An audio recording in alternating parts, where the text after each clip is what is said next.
Hello friends, कैसे आप लोग। इस वीडियो में हम सीक्वेंस सीरीज यानी हमारा क्लास 10th का चैप्टर अर्थमेटिक प्रोग्रेशन हम उसको एकदम अच्छी तरीके से करेंगे।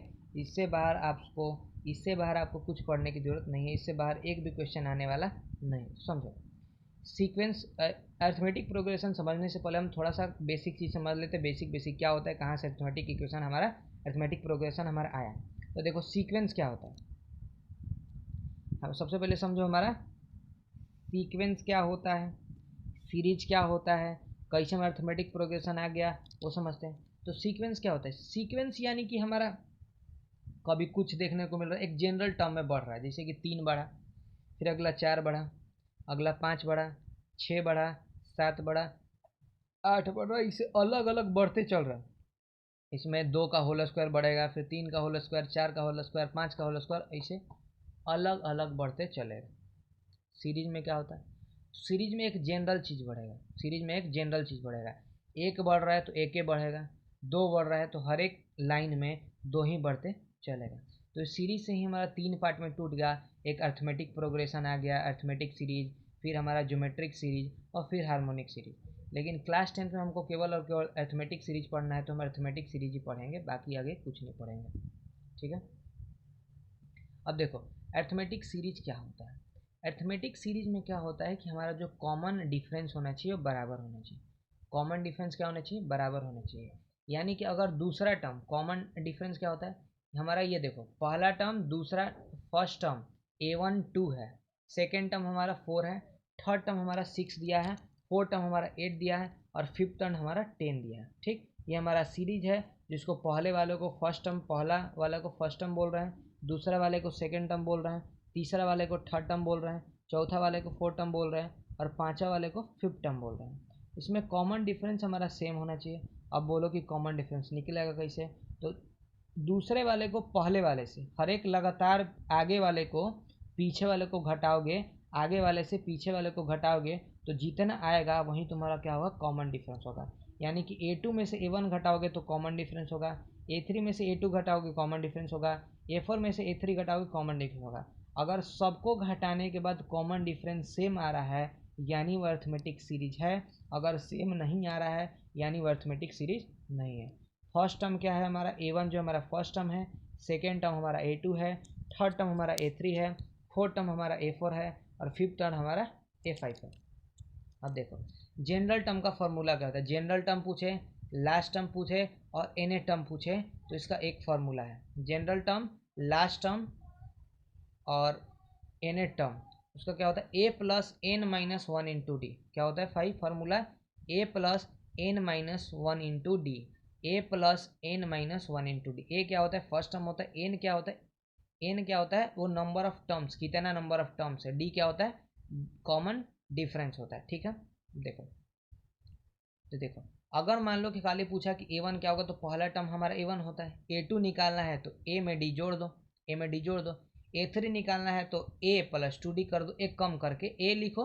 और A3 निकालना है यानी थर्ड टर्म निकालना है तो A+2D कर दो, फोर्थ टर्म निकालना है तो A+3D कर दो, फिफ्थ टर्म निकालना है तो A+4D कर दो, और फिर मान लो कि 20 टर्म निकालना है तो A+90D कर दो, 99 टर्म निकालना है तो A+98D कर दो और आसानी से तुम्हारा लास्ट टर्म निकल जाएगा। ठीक है। कोई भी टर्म पूछे, कुछ नहीं करना, ए लिख के उसके कम वाला एक टर्म लिख के उसके बाद उससे गुना कर दो। ठीक। सम ऑफ एन टर्म क्या होता है, सम ऑफ एन टर्म हमारा उसका फॉर्मूला होता है, उसको एन से हम डिनोट करते हैं, जिसका फॉर्मूला होता है n/2 a plus last term. और उसको हम एन को तोड़ेंगे तो n/2 a plus a minus n-1 × D भी लिख सकते हैं। ठीक। तो इसी को हम आगे बढ़ेंगे तो हम यहाँ देखेंगे कि n/2 2a+n-1 × D हो गया। अगर हमारा पहला टर्म और लास्ट टर्म को पता रहेगा तो हम इस फार्मूला लगाएंगे। अगर पहला टर्म लास्ट टर्म को पता रहेगा तो n/2 a+an वाला लगाएंगे। अगर हमको पहला टर्म पता होगा, लास्ट टर्म नहीं पता होगा, तो n/2 2a+n-1 × D फार्मूला लगाएंगे।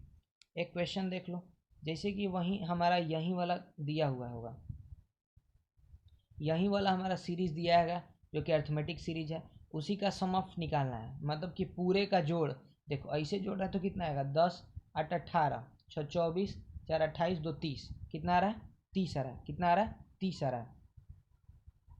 कितना आ रहा, तीसरा।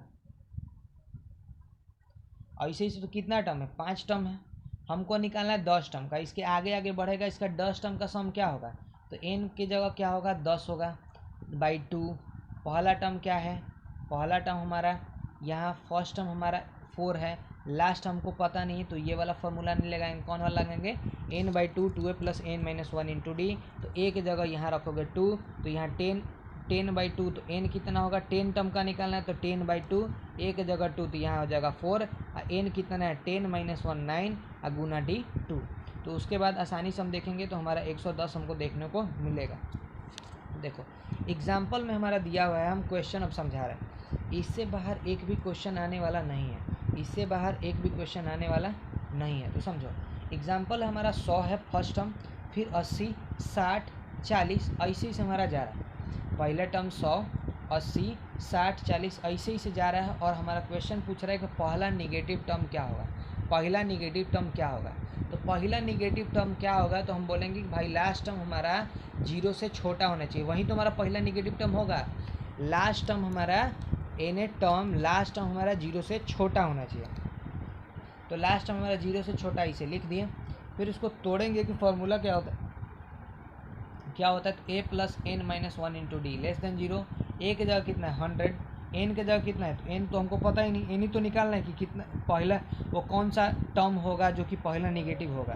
तो n की जगह n रख देंगे n-1, d की जगह कितना है, तो देखो 80 में से 100 घटाओगे, डी कॉमन डिफरेंस कितना निकलेगा, a2 में से a1 घटाओ, या इसमें से किसी को पीछे वाला से आगे वाला घटा दो, एक जस्ट आगे वाला को, तो 80 में से 100 घटाओगे तो -20 आएगा, -20 रख दोगे, तुम्हारा n का वैल्यू तुमको 7 देखने को मिलेगा। n का वैल्यू कितना देखने को मिलेगा, 7 देखने को मिलेगा। देखो यहाँ सॉल्व किए तो n का वैल्यू हमारा 6 से बड़ा आना चाहिए, n का वैल्यू क्या होना चाहिए 6 से बड़ा, तो 6 का जस्ट बड़ा क्या होगा 7वां टर्म होगा, तो पहला निगेटिव टर्म हमारा क्या होगा 7वां होगा। तो देख लो पहला निगेटिव टर्म हमारा 7वां कैसे होगा, तो a + 7 टर्म निकालें, 7 टर्म निकाल के चेक किए तो a + 6d, तो a की जगह 100 6 और d की जगह -20, तो 20 × 6 -120 + 100 -20 आया, ठीक -20 आया। सेकेंड नेगेटिव टर्म बोला तो a 8 होता, थर्ड नेगेटिव टर्म बोला तो a 9 होता, निकाल के बता देते, ठीक है। आगे समझो,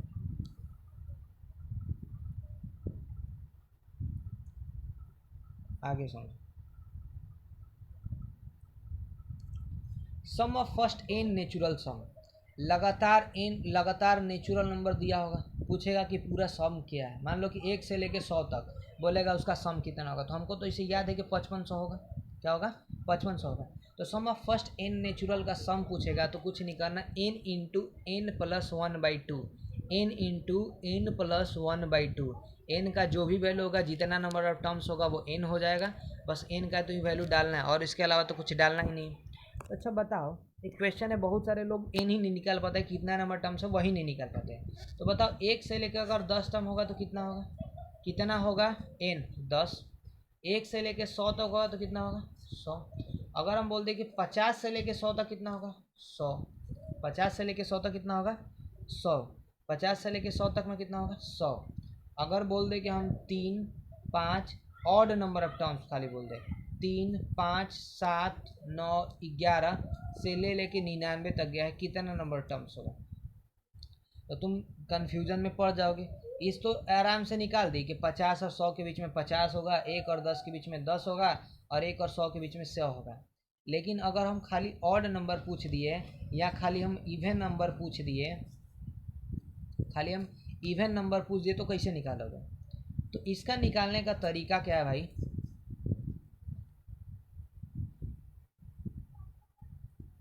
इसका निकालने का तरीका है भाई,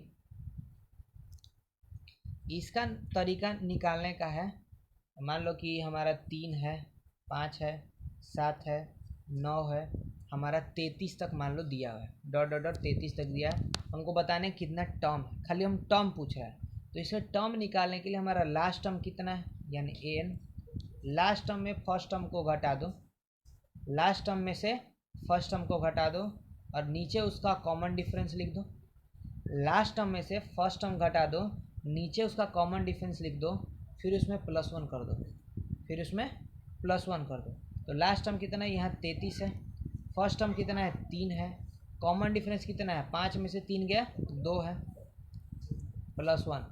33 में से 3 जाएगा कितना होगा 30, 30/2 कितना होगा 15, और 15 कितना होगा 16। काउंट करके देख सकते हो इसके बीच में कितना नंबर ऑफ टर्म्स होगा, ये कितना नंबर ऑफ टर्म्स होगा 16 नंबर ऑफ टर्म्स होगा। वैसे ही कोई भी पूछेगा तो आसानी से निकाल देंगे। इस फॉर्मूले को एकदम अच्छी तरीके से लिख लेना, ठीक है। किसी का भी निकालना हो, कितना भी नंबर ऑफ टर्म से निकालो हो, कितना भी जहुआने वाला, कितना भी कंफ्यूजिंग तुम्हारा कोई भी कुछ भी दिया होगा, कुछ नहीं करना है। एन में से लास्ट टर्म में से फर्स्ट टर्म को घटा दो, डी से डिवाइड कर दो, फिर जो भी आएगा उसमें +1 जोड़ दो, वहीं तुम्हारा एन टर्म होगा, वहीं तुम्हारा एन टर्म्स उतना नंबर ऑफ टर्म्स होगा, ठीक है। अब देखो sum of first n natural number निकालना है, एन नेचुरल नंबर का सम निकालना है, तो एन इंटू एन प्लस 1/2। मान लो कि यहाँ तुम्हारा 20, तुम्हारा 10 से लेके 20 संख्या है, तो 10 से लेके 20 में कितना संख्या होगा, तो 10 से लेके 20 तक में तुम्हारा संख्या कितना होगा देखो। तो क्या बोले कि लास्ट टर्म में से फर्स्ट टर्म को घटाओ, लास्ट टर्म में से फर्स्ट टर्म को घटाओ, फिर उसका 10 12 ऐसे से 10 11 12 13 14 से लास्ट टर्म में से फर्स्ट टर्म को घटा, फिर हम बोले कॉमन डिफरेंस से जो कॉमन इसका जो कॉमन डिफरेंस होगा उससे घटाओ, तो कॉमन डिफरेंस डिवाइड करो, तो 11 में से 10 जाएगा 1, फिर +1 जोड़ दो, तो 20 में से 10 गया 10 और +1 11, यानी एन नंबर ऑफ टर्म्स कितना है इसमें, तो नंबर ऑफ टर्म्स 11, तो एन की जगह रख देंगे 11, तो 11 ऐसा हो जाएगा 12, तो 11 गुना 12/2, 2 से डिवाइड करेंगे 12 6 बार में, तो 11 गुना 6 66 हमको देखने को मिलेगा। अब देखो, अब पूछेगा कि n natural number of sum है, first n natural number of sum है, लेकिन उसका स्क्वायर का सम निकालो। क्या निकालो, स्क्वायर का सम निकालो। तो स्क्वायर का सम निकालना है तो कुछ नहीं करना है, n into n plus 1 into 2n plus 1/6। क्या करना है, n into n plus 1 into 2n plus 1/6, n into n plus 1 into 2n plus 1/6। अब देखो अगर वहीं, अब देखो अगला बता रहा है, कुछ नहीं करना, एन की जगह रख दो, बात खत्म।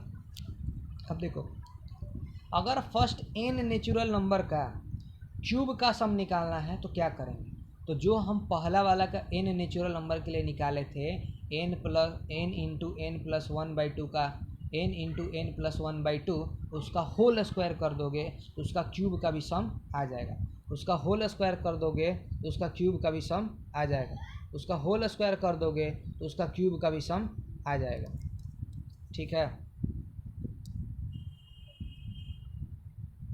ठीक है, अब बस क्वाड्रेटिक इक्वेशन में बस इतना ही है, इससे आगे कुछ है नहीं, इससे आगे कुछ है नहीं। आशा करता हूँ कि सभी को बहुत अच्छी तरीके से समझ में आया होगा। इससे बाहर कोई क्वेश्चन आने वाला नहीं है, खाली एक एक बार अपना देख लेना क्वेश्चन, इसको पढ़ लेना, हल्का फुल्का पढ़ोगे तो सब एकदम क्वेश्चन एकदम मक्खन की तरह क्लियर होगा, ठीक है। अगर मान लो कि तुम्हारा एस कुछ सम दिया होगा, टर्म दिया होगा, तो मान लो कि टर्म तुमको निकालना है 4, मान लो टर्म तुमको निकालना है 4 और तुम्हारा एस एन दिया है, टर्म निकालना है 4, तुम्हारा एस एन दिया है, टर्म निकालना है 4, एस एन तुमको दिया है, तो टर्म निकालना है 4, तो S4 में से S3 घटा दोगे, टर्म निकालना है 4 तो S4 में से S3 निकालोगे, यानी कि अगर निकालना हमको nth टर्म निकालना है तो हम एस एन में से अगर हम एस एन -1 को घटा देते हैं तो हमारा टर्म n निकल जाएगा, ठीक। तो बस हमारा अरिथमेटिक प्रोग्रेशन अरिथमेटिक सीरीज में बस इतना ही है। इससे आगे आपको क्लास 10 में कुछ आगे इसमें पढ़ने की ज़रूरत नहीं है, तो बस इसको अच्छी तरीके से पढ़ लें और कुछ आपको पढ़ने की ज़रूरत नहीं। Thank you so much. तो अगले वीडियो में समझते हैं। अगर आपको ये वीडियो अच्छा लगे तो इसको लाइक करें, सब्सक्राइब करें और एक कमेंट ज़रूर करें कि हाँ भाई समझ में आ गया, ठीक है। Thank you.